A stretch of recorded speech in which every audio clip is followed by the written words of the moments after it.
Welcome to the Real Estate Espresso Podcast, your morning shot of what's new in the world of real estate investing. I'm your host, Victor Menashe. Mainstream headlines are saying home sales have slowed, and on the surface, that's true.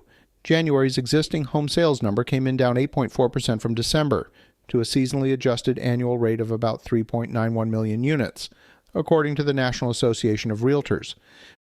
But here's the question I want to explore today. Did demand actually slow, or did unusually cold January weather interfere with the mechanics of completing transactions in a way that makes the data look worse than the underlying reality? The National Association of Realtors chief economist Lawrence Yun explicitly said that below normal temperatures and above normal precipitation in January makes it harder than usual to assess the underlying driver and whether the month's numbers are an aberration. That's an important admission because it highlights something most media reports ignore. Housing data is not a pure read of demand. It's a read of completed activity, and completions are sensitive to weather. Let's talk about how weather hits the housing machine. First, showings and open houses get canceled. Buyers do not like trudging through snowbanks to tour 5 properties in a day. Sellers do not want strangers walking slush through their home. Agents are less likely to schedule stacked tours when roads are risky. Second, inspections, appraisals, and repairs get delayed. If an inspector cannot access a roof, if a septic cover is frozen in, if a driveway is impassable, the inspection window slips. Appraisers also have trouble getting out to properties in volume. Those delays translate into closing delays. Third, lenders and title companies get backed up, and winter storms lead to office closures, staffing disruptions, and slower processing times. Even if the buyer and seller are ready, the transaction can stall. Fourth, the moving decision itself gets postponed. People try not to move in extreme weather. If you have kids, you are not excited to relocate in the middle of a deep freeze.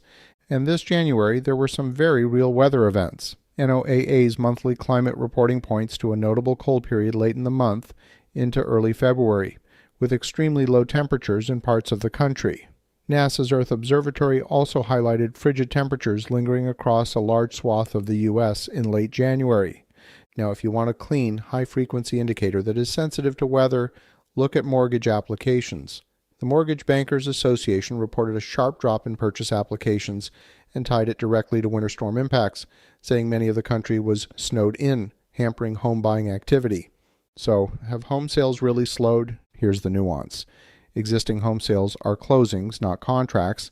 Closings are the last step in a pipeline. Reuters noted that January's sales largely reflected contracts signed in the late 2025 before January's severe weather.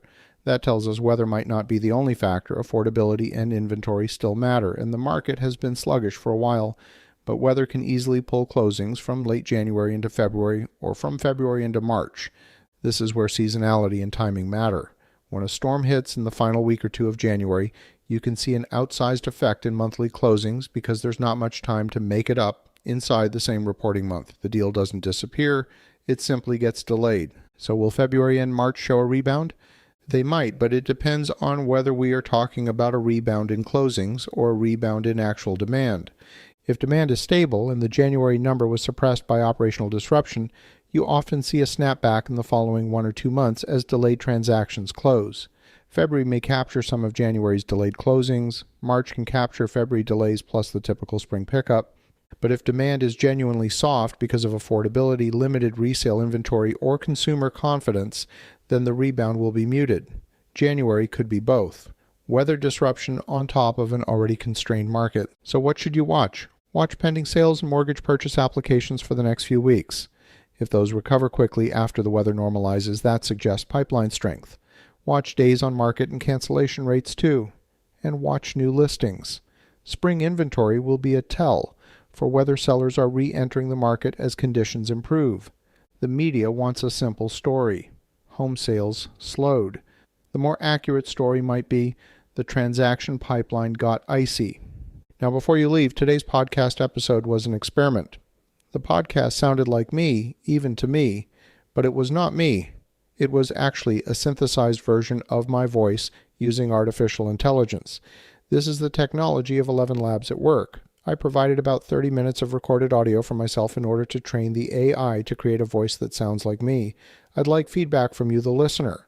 Drop me an email at victor@victorjm.com and let me know if you could tell it was not me. Maybe you thought it was actually me talking.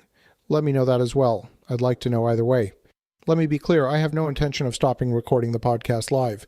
As you think about that, have an awesome rest of your day. Go make some great things happen, and we'll talk to you again tomorrow.